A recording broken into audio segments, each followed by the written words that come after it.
think the customers are changing.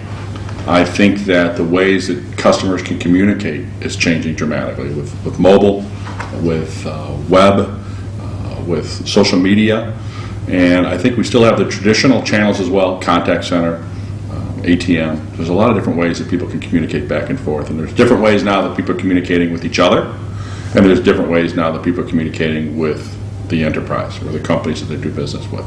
So I think the concept of what the engagement is like or what the experience is like is what is the experience that the enterprises are building now for their customers to be able to communicate with them? How are they leveraging these things?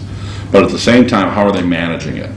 So that if I can come into you through social media and ask a question and you can respond and answer to me, which is great, that has to be coordinated with the other channels that I have inside of the organization so that customer experience is, I went to social media, I asked you a question, you responded to it, I didn't quite get it, I didn't quite understand your response.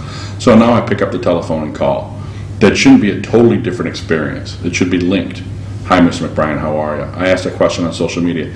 Yes, I saw you asked a question about installation instructions. It didn't sound like we were able to solve your problem. How can I help you today? Versus, who are you? Why are you calling? What do you want to do? So I think that is just an example of what that experience, that customer service experience should be multi-channel, new channels, and it should be coordinated. And that's what we view. If you have those type of interactions with your customers are going to become big fans, and if they become big fans, you're going to retain those customers, and they're going to do more business with you. I think it's changed maybe for 2 or 3 different reasons. I think one is, and I touched base on it, the devices, the way that we can communicate. Social media is changing the way from, it wasn't here 5 years ago, it's here now. Smartphones have changed the way we communicate. They weren't here 5 years ago, they're here now. People's expectations. The younger generation, they're not going to be put on hold. They're not going to wait. They're impatient. They're the now. I want it right away, and I want it the way I want it. But I see that, which I think is really interesting. That is actually filtering upward in society. More and more people are frustrated with having to wait online. More and more people are frustrated with not getting the information. We carry these wonderful devices. We have this great thing called the web. We have Wi-Fi everywhere, so we can be connected.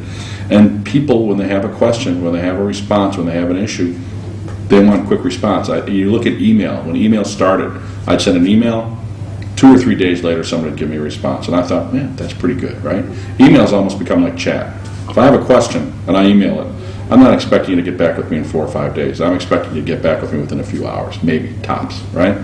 So I think that's changed. The customer's expectations have changed, and I think the way the customers communicate has changed, and I think the younger generation has been a real challenge to traditional contact centers and traditional enterprises on how we're going to communicate with these people. I think if you look at it, the biggest community has to be Facebook. Just has to be Facebook, and the other one is probably Twitter and tweeting.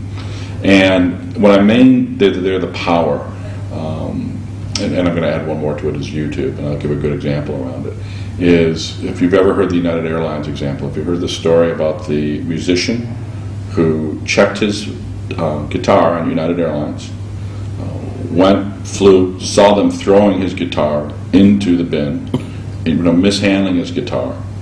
And when he got to his destination city, he opened up the case and his guitar was broken, a very expensive guitar.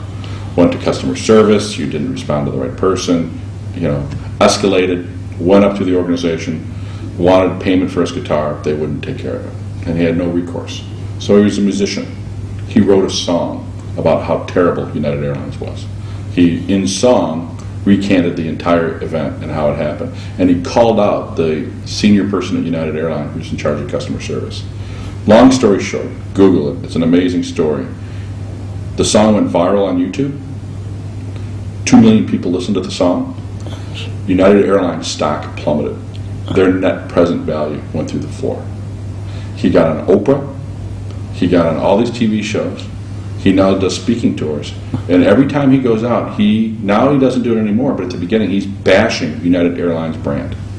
And United Airlines had no strategy from a PR perspective, no strategy from a technology perspective on how can you protect your brand out in the world. They got killed. Stockholders got killed because one person decided they're not going to pay this guy $4,000. Then all of a sudden, United Airlines is worth hundreds of millions of dollars less because of that. So that illustrates the point that Facebook, Twitter, YouTube are incredibly powerful. People are watching them more now than they're watching TV. People interact with it more now than they do with TV than in the past. And there's people out there attacking your brand all the time. There's people out there that love your brand, and there's people out there that hate your brand.